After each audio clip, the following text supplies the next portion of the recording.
വയനാട് മേപ്പാടി പുത്തുമലയിൽ വൻ ഉരുൾപൊട്ടൽ. വയനാട് പുത്തുമലയിൽ ഉരുൾപൊട്ടലുണ്ടായ മേപ്പാടി പുത്തുമലയിൽ വയനാട് പുത്തുമലയിൽ ഉരുൾപൊട്ടലിൽ കാണാതായവരുമായി തുടർന്ന് കാണാതായവർക്കുള്ള തിരച്ചിൽ 4ാം ദിവസവും സാഹചര്യം. ഇപ്പോൾ മണ്ണുമാന്തി യന്ത്രങ്ങൾ ഉപയോഗിച്ചുകൊണ്ടുള്ള തെരച്ചിലാണ് ഈ പ്രദേശത്ത് നടന്നുകൊണ്ടിരിക്കുന്നത്. കൂടുതൽ മണ്ണുമാന്തി യന്ത്രങ്ങൾ ഈ പ്രദേശത്തേക്ക് എത്തിയിട്ടുണ്ട്. സന്നദ്ധ പ്രവർത്തകർ കാര്യമായും ശ്രമകരമായ ദൗത്യത്തിൽ ഏർപ്പെടുന്ന വിവിധ സന്നദ്ധ സംഘടനകളുടെ പ്രവർത്തകർ ഈ പ്രദേശത്തുണ്ട്. NDRF സംഘം അവർ വഴികൾ ഉണ്ടാക്കുന്നു, അല്ലെങ്കിൽ ഈ ഒരു ഭാഗത്തേക്കുള്ള ആളുകൾക്ക് സുഗമമായി എത്തിച്ചേരാനുള്ള വഴികൾ ആദ്യം ഏർപ്പെട്ടത്.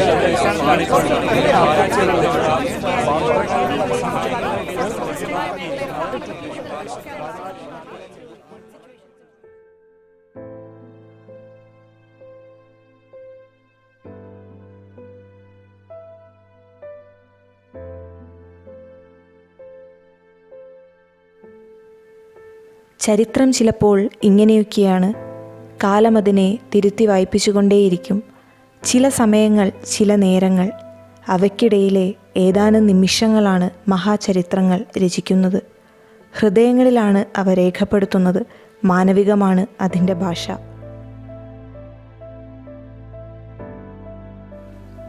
ദുരിതപ്പെയ്ത്തുകളുടെ ഒരു മഹാവർഷം കടന്ന് നമ്മളിപ്പോൾ 2 മാസം പിന്നിട്ടു.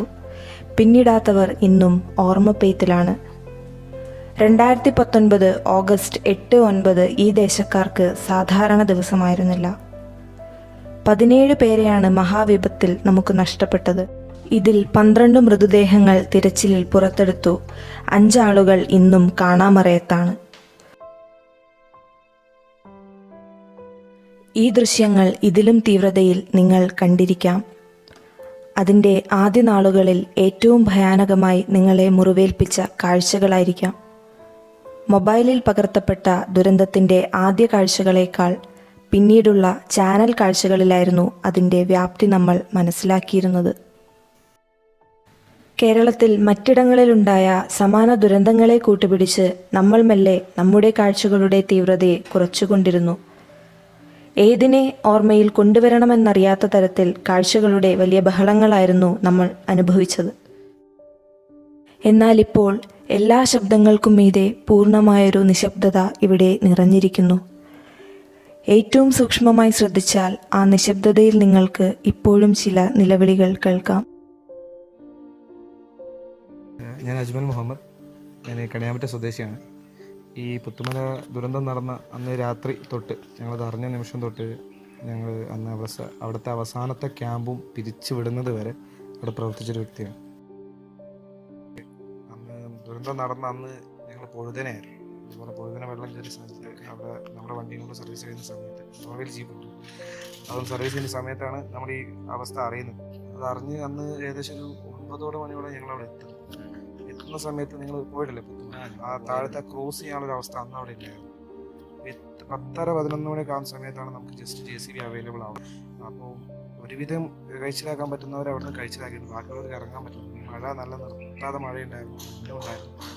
പിന്നെ അങ്ങോട്ട് മണ്ണിലേക്ക് ഇറങ്ങുമ്പോൾ കാല് താന്നു പോകുമായിരുന്നു. ഏകദേശം നല്ലൊരു ലെവലിൽ വരെ കാല് താന്നു പോകുന്നത്. ആരും അങ്ങോട്ട് അടുക്കാനുള്ളൊരു ശ്രമം നടത്തിയില്ല. പിന്നെ മെയിനായിട്ട് ഫോക്കസ് ചെയ്തെന്ന് വെച്ച് കഴിഞ്ഞാൽ ചൂരൽമലയിലും അട്ടമല ഹൈസ്കൂൾ LP സ്കൂളിലും അട്ടമല പള്ളിയോട് ചേർന്ന മദ്രസയിലുമായിട്ട് 3 ക്യാമ്പ് ഉണ്ടായിരുന്നു. ചുരമല ടൗണിലെ ക്യാമ്പും ഇതുമായിട്ട്. അപ്പോൾ അവിടുത്തെ ആൾക്കാരെ ഒഴിപ്പിക്കാനുള്ള ശ്രമമാണ് അന്ന് രാത്രി ഫസ്റ്റ് ടൈം എടുക്കാൻ തുടങ്ങി. മീൻസ് ആ ഒഴിപ്പിക്കല്ല, ആ ക്യാമ്പുകളിലേക്ക് ആളെ എത്തിക്കുക ഫസ്റ്റ് ആയിട്ട്. വയനാടിൻ്റെ കാലാവസ്ഥാ ചരിത്രത്തിലെ വലിയ അളവിലുള്ള മഴയായിരുന്നു ദുരന്തത്തിൻ്റെ ആദ്യത്തെ ദിനങ്ങളിൽ ഇവിടെ പെയ്തിറങ്ങിയത്. പ്രദേശത്തിൻ്റെ ജൈവികമായ പ്രത്യേകതകളും മറ്റ് ഇടപെടലുകളെല്ലാം പിന്നീടുള്ള ദിവസങ്ങളിൽ ദുരന്തത്തിൻ്റെ വ്യാപ്തി വർദ്ധിപ്പിച്ചു. പ്രകൃതിയുടെ അസാധാരണമായ ഈ പ്രതിഭാസം ഒരു ദേശത്തിൻ്റെ ഭൂപടത്തെ മാറ്റിമറിച്ചപ്പോൾ വലിയൊരു ജനത്തിൻ്റെ പ്രതീക്ഷയും അധ്വാനവുമാണ് തകർന്നത്.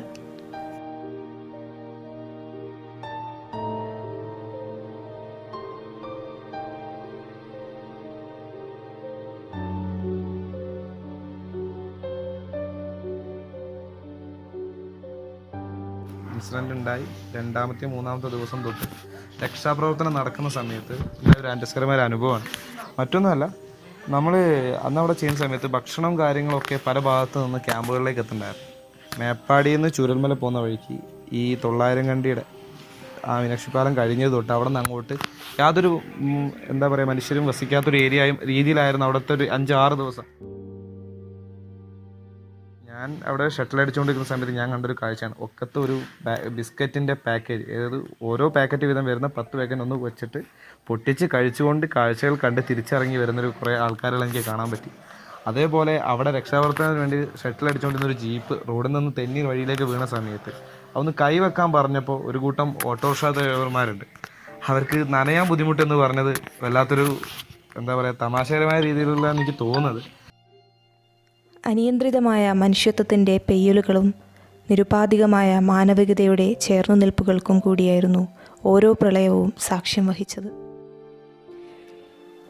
ഇപ്പോൾ ഇവിടം പതിവിലേറെ ശാന്തമാണ്. ആളിടങ്ങൾ നാൾക്കുനാൾ കുറഞ്ഞു വരുന്നു.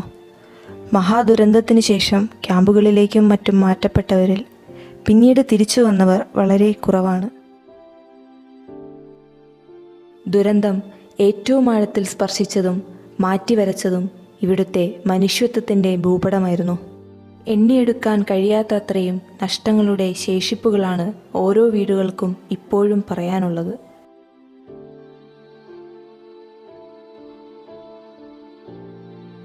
പിന്നീട് നമുക്കുണ്ടായത് അട്ടമലയിലുള്ളൊരു മദ്രസയിലുണ്ടായിരുന്ന ഒരു ക്യാമ്പ് കൂടിയാണ് ഒഴിപ്പിക്കാൻ ബുദ്ധിമുട്ടുണ്ട്. കാരണം അവരുടെ ആരും പുറത്തിറങ്ങാൻ പറ്റാതെയും ഫോൺ കിട്ടാതെയൊക്കെ ആയതുകൊണ്ട് അവിടെ ഉരുളുപൊട്ടി എന്നല്ലാതെ സ്വാഭാവികമായിട്ടുണ്ടാകുന്ന എല്ലാ മഴക്കാലത്തുണ്ടാകുന്ന ഒരു ഉരുൾപൊട്ടെന്നല്ലാതെ അതിൻ്റെ തീവ്രത അവരാരും മനസ്സിലാക്കിയിരുന്നില്ല. ഇപ്പോൾ കാണുന്ന ഓരോ കാഴ്ചകൾ കുടുംബമായിട്ടും ഒക്കെ ആയിട്ടും അവിടെ വരിക, അവിടുത്തെ ജനങ്ങൾ അത്രയും സങ്കടപ്പെട്ട് അവിടെ ഇപ്പോഴും ആൾക്കാർ ജീവിക്കുന്നുണ്ട്. നിങ്ങളാ മുകളിൽ കാണുന്ന ഓരോ പാടികളിലും പലരും നിൽക്കുന്നുണ്ട്. നിൽക്കാൻ വേറെ ഇടയില്ലാത്തത് കൊണ്ട് സ്വന്തം കൂടെ നടന്നിരുന്ന എല്ലാം കൂടെ വസിച്ചിരുന്ന ആൾക്കാർ മണ്ണിൻ്റെ അടി കിടന്നിട്ടും ആ സങ്കടം കണ്ട് ജീവിക്കുന്നതിന് മുമ്പിലേക്കാണ് നിങ്ങൾ ഓരോരുത്തരും ഓരോ സെൽഫി ക്യാമറയും മറ്റുമായിട്ട് നിങ്ങളുടെ കുടുംബത്തിലെ ചെറിയ മക്കളടക്കം നിങ്ങൾ കൊണ്ടുവരുന്നത്.